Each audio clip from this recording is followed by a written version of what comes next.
Enzo Di Natali vuole parlare a Sciacca prossimamente di Accursio Miraglia e della teologia della liberazione, un argomento abbastanza complesso che le chiedo di anticiparci.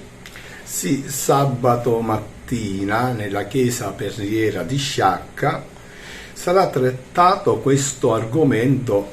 nuovo, mai utilizzato prima, la teologia della liberazione in Accursio Miraglia, un'iniziativa portata avanti dalla Fondazione Accursio Miraglia, dal Centro di Bioetica Evangelium Vitae e dalla CGIL, perché Accursio Miraglia fu un sindacalista della CGIL ucciso nel 1947 per la sua lotta contro la mafia e contro la proprietà terriera per dare la terra ai contadini. E dunque si può parlare della teologia della liberazione in questo sindacalista?